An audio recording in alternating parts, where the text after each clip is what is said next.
नमस्कार, मैं हूं श्वेता झा और आप देख रहे हैं आज तक। पश्चिम बंगाल के भवानीपुर में 30 सितंबर को उपचुनाव होने हैं, लेकिन हिंसा का मामला दिल्ली पहुंच गया है। राज्य चुनाव आयोग ने अपनी रिपोर्ट मुख्य चुनाव आयोग को सौंप दी है। इस बीच बीजेपी ने हिंसा को देखते हुए चुनाव टालने की मांग की है।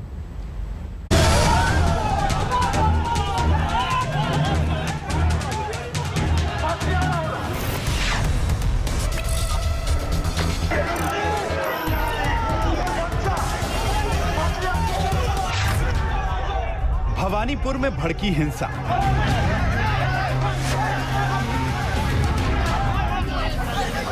बीजेपी नेता दिलीप घोष पर हमला। दिलीप घोष के सुरक्षा कर्मियों से मारपीट।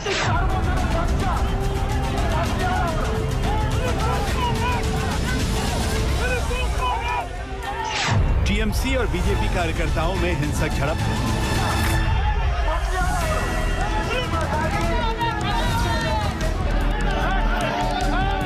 फिर सामने आया पश्चिम बंगाल का रक्त चरित्र।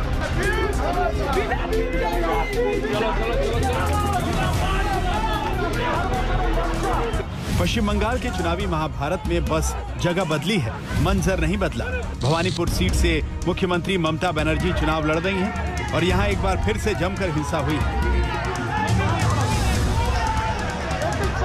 चुनाव प्रचार के आखिरी दिन भवानीपुर के जादू बाबू बाजार इलाके में जब बीजेपी नेता दिलीप घोष चुनाव प्रचार के लिए निकले थे, तभी भीड़ के एक रेले ने उनका पीछा कर लिया।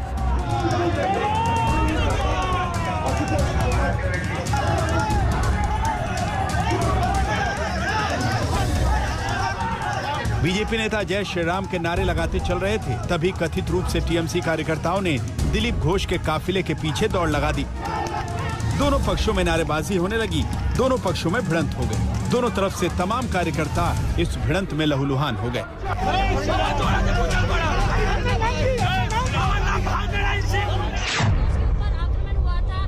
कहां पे थे और आपके साथ क्या हुआ था? जिस जगह पे हम लोग बैठे हुए हैं, ठीक उसके बाएं साइड में एक पथसभा चल रहा है हम लोग का, वहाँ पर हम लोग थे शहीद परिवार के साथ। शहीद परिवार वहाँ पे अपना व्याख्या कर रहे थे।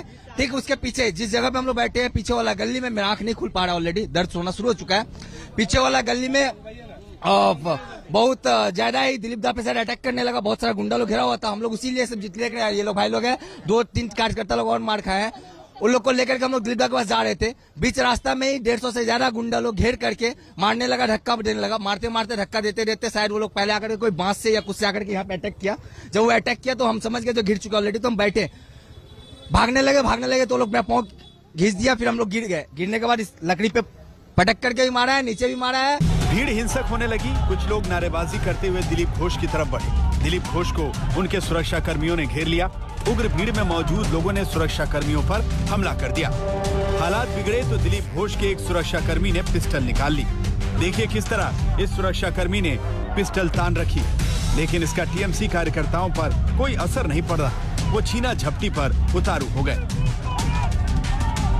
बीजेपी और टीएमसी के कार्यकर्ताओं में भिड़ंत में कई लोग जमीन पर गिर गए। सुरक्षा कर्मियों ने जब दिलीप घोष को कार से वहां से रवाना किया तो टीएमसी कार्यकर्ता कार के दरवाजों और शीशों को पीटने लगे। एक बस्ती में हम डोर टू डोर प्रचार कर रहे थे। जब पूरा हुआ तो हमारे ऊपर अटैक हुआ। कई लोग जाके हमको घेर लिया। हमारे साथी कार्यकर्ताओं को जमीन पर पटक पटक कर मारा गया, सर फोड़ दिया गया, लहूलुहान कर दिया गया। दूसरे महिला कार्यकर्ता साथ भी धक्का मुक्की किया। मेरे सुरक्षा बलों का ऊपर भी अटैक हुआ और जब मेरे ऊपर अटैक होने का परिस्थिति बनी, मेरे धक्का मुक्की किया गया। मजबूरी में उन्होंने बंदूक निकाला। इस बीच टीएमसी कार्यकर्ता नारेबाजी करते हुए सड़क पर निकले। वो इस इलाके में बीजेपी की जनसभा का विरोध कर रहे थे। अर्जुन सिंह मत क्रिमिनल मार्डरार हेंडे भवानीपुर मतन पवित्र माঝে ঢুকুক ও চোর আছে, ক্রিমিনাল আছে, ও কি করে ভবানীপুর মাঝে ঢুকলো? আমরা প্রতিবার ধিক্কার জানাচ্ছি। অর্জুন সিং তুমি সাবধান, ভবানীপুরে ঢুকবে না তুমি, তোমাকে অ্যালার্টমেন্ট দেওয়া হলো। তোমার মতো ক্রিমিনাল এখানে দরকার নেই। टीएमसी कार्यकर्ताओं का कहना था कि वो अर्जुन सिंह और दिलीप घोष को भवानीपुर में घुसने नहीं देंगे। हम दक्षिण का तृणमूल युवा कांग्रेस का वाइस प्रेसिडेंट है दिलीप घोष ने, शुभेंदु अधिकारी ने हम लोग का एक स्वास्थ्य कर्मी का अंदर जाके युवा सभापति उसका ऊपर हाथ दिया था। हम लोग विक्षोभ कर रहे हैं जो अर्जुन सिंह दिलीप घोष ये लोग भवानीपुर में ना आए, क्योंकि भवानीपुर शांतिप्रिय मानुष है, इधर में क्या अशांति नहीं चाहिए हम लोग। लेकिन आप उनके पीछे भाग रहे थे, बीजेपी कार्यकर्ता। हम लोग बीजेपी नहीं भाग रहे थे, वो लोग चोरी किया, वो लोग भाग रहे थे, चोरा भाग रहे थे, हम लोग पुलिस होके उसको दौड़ा थे। टीएमसी कार्यकर्ताओं ने बीजेपी कार्यकर्ताओं पर हमले का आरोप लगाया है। मैं खड़ा था उस समय मेरे पास आकर मुझे धक्का देकर देखिए क्या अवस्था कर दिया। बीजेपी का नेता लोग बीजेपी मीटिंग कर रहा था, अवस्था कर दिया। देखिए बीजेपी का आदमी मारा है इसको, ये देखिए। भवानीपुर सीट पर 30 सितंबर को उपचुनाव होने वाला है, लेकिन चुनाव प्रचार के आखिरी दिन टीएमसी और बीजेपी कार्यकर्ताओं की इस हिंसक झड़प के बाद सियासत गर्मा उठी है। बीजेपी इस मामले को लेकर चुनाव आयोग पहुंच गई और चुनाव रद्द कराने की मांग की है। कोलकाता से प्रेमा राजाराम और अनुपम मिश्रा के साथ संजय शर्मा, दिल्ली, आज तक। भवानीपुर में हिंसक झड़प के बाद वहां सियासत शुरू हो गई है। बंगाल बीजेपी राज्य चुनाव आयोग में पहुंची तो दिल्ली में केंद्र चुनाव आयोग में बीजेपी नेताओं ने हाजिरी लगाई। आयोग से भवानीपुर चुनाव रद्द करने की मांग उठाई। बीजेपी का आरोप है कि ममता बनर्जी को हार का डर सता रहा है और ममता के इशारे पर ही बंगाल में हिंसा हो रही है।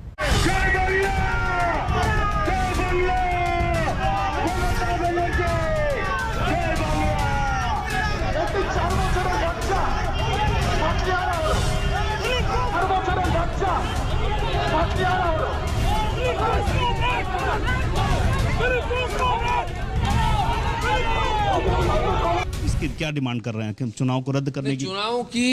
चुनाव होने की परिस्थिति नहीं है। अब चुनाव में जो नेता भाग ले रहे हैं वो सुरक्षित नहीं है, वो प्रचार नहीं कर सकते हैं, तो वोटर कैसे घर से निकल करके वोट करेंगे?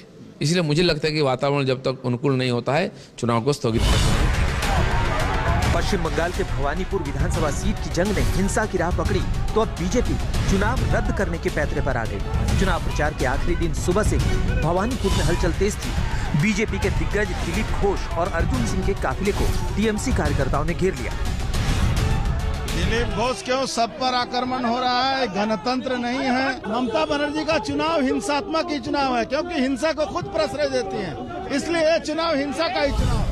दिलीप घोष करीब 3 दर्जन कार्यकर्ताओं के साथ चुनाव प्रचार पर निकले थे। अचानक बड़ी तादाद में टीएमसी कार्यकर्ताओं ने उनके काफिले पर धावा बोल दिया। दिलीप घोष गिर गए। सुरक्षा कर्मियों ने कड़ी मशक्कत के बाद वहां से उनको निकाला। जब बीजेपी कार्यकर्ताओं तक ये खबर पहुंची तो तमाम कार्यकर्ता मौके पर पहुंच गए। फिर दोनों पक्षों में जमकर भिड़ंत हो गई। से ही वो लोग माइक ले करके मेरे खिलाफ नारा लगाने लगे, गाली देने लगे, नाम ले करके, और धक्का मुक्की भी करने। फिर भी मैंने लोगों को जाकर डोर डोर प्रचार कर रहा था। वैक्सीन सेंटर में लोग लाइन में खड़े थे, मैं उनसे जाके बात करने लगा, उनको लिफलेट भी दिया। मैंने बोला सबको मिला कि नहीं, सबका हाथ में पर्ची है कि नहीं। इतने में लोग आगे घेर लिए और मारपीट करने लगे।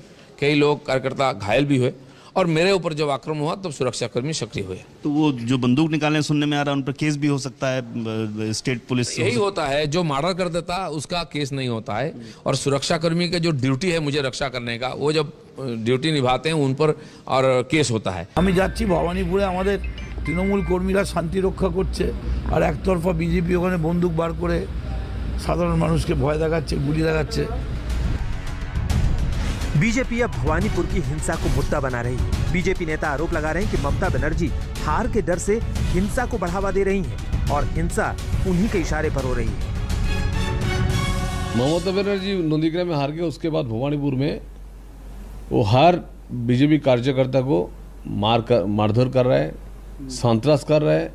हमारा सेंट्रल लीडरशिप दिलीप घोष जी का ऊपर आक्रमण किया है, अर्जुन सिंह, शुभेंदु दास सबका ऊपर आक्रमण किया है। एक्चुअली ममता दी 30 तारीख को कोई वोट होने नहीं देगा, पब्लिक वोट नहीं कर पाएगा, पूरा छापा वोट मारेगा। ये बंगाल का कल्चर हो गया कि आज टीएमसी के गुंडों ने हमारे इतने बड़े नेताजी को चुनाव के लिए प्रचार प्रसार नहीं करने दिया। उनकी सिक्योरिटी को आज उनको बचाना पड़ गया। हमारे 3 से 4 कार्यकर्ता अस्पताल में भर्ती हो गए हैं। पश्चिम बंगाल में विधानसभा चुनाव के पहले से टीएमसी और बीजेपी कार्यकर्ताओं की भिड़ंत चली आ रही है। चुनाव के बाद भी ये भिड़ंत जारी है। सिर्फ भवानीपुर ही नहीं, कोलकाता के शक्तिनगर इलाके में भी बीजेपी और टीएमसी कार्यकर्ताओं में हिंसक भिड़ंत हुई है। कारतूस के खाली खोखे बता रहे हैं कि यहाँ बंदूकें चली हैं, फायरिंग हुई है। फिलहाल मौके पर पुलिस का पहरा बिठा दिया गया है। भवानीपुर में प्रेमा राजाराम के साथ आज तक ब्यूरो। भवानीपुर ममता बनर्जी का पुराना गढ़ है। उपचुनाव के लिए ममता बनर्जी ने अपने इसी गढ़ को चुना क्योंकि वो कोई रिस्क नहीं लेना चाहती थी। विधानसभा चुनाव में उन्होंने नंदीग्राम में रिस्क लिया था और वो हार गई थी। भवानीपुर में ममता अपनी जीत सुनिश्चित मान रही हैं, फिर भी बीजेपी घेराबंदी में कोई कसर नहीं छोड़ रही।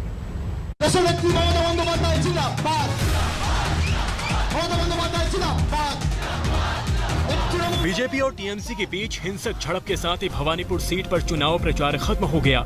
30 सितंबर को यहां मतदान होना है। मुकाबला ममता बनर्जी और बीजेपी की प्रियंका टिबरेवाल के बीच है। देखिए, हम एक तरफ भगवान के पास जा रहे हैं, प्रार्थना कर रहे हैं, पश्चिम बंगाल की लोगों की भलाई के लिए कामना कर रहे हैं, और एक तरफ मुख्यमंत्री हैं जो चार तरफ हमले करवा रही हैं लोगों पर, उनका खून गिरवा रही हैं, सिर्फ इस लालच में कि मुख्यमंत्री की कुर्सी उनकी बनी रह सके। तो आप ये देखिए, पश्चिम बंगाल की उनको कोई भी तरह की उनकी नज़र में अहमियत नहीं, लोगों की जान की कीमत नहीं, वो सिर्फ अपनी कुर्सी से प्यार करती हैं। ममता बनर्जी को 6 महीने के भीतर दूसरी बार चुनाव का सामना करना पड़ रहा था। विधानसभा चुनाव में ममता नंदीग्राम सीट से उतरी थी, जहां उन्हें उन्हीं के पुराने साथी शुभेंदु अधिकारी ने शिकस्त दे दी थी। ममता अब अपने पुराने गढ़ भवानीपुर से किस्मत आजमा रही हैं। 2011 में भवानीपुर सीट अस्तित्व में आई और 2011 विधानसभा चुनाव में इस पर टीएमसी प्रत्याशी सुब्रत बख्शी ने जीत हासिल की थी। 2011 उपचुनाव में ममता बनर्जी ने सीपीआई की नंदिनी मुखोपाध्याय को हराया था। 2016 में भी ममता बनर्जी इस सीट से जीतकर विधानसभा पहुंची। 2021 विधानसभा चुनाव में टीएमसी के शोभनदीप चट्टोपाध्याय ने यहां से जीत हासिल की थी। शोभनदीप चट्टोपाध्याय के इस्तीफे के बाद से ये सीट खाली हुई और अब ममता इस सीट के लिए टीएमसी उम्मीदवार है। अच्छा हुआ आप ठीक है, तब आप गिरी नहीं। जब आपकी स्कूटी भवानीपुर जाने के बाद बदल नंदीग्राम की तरफ मुड़ गई।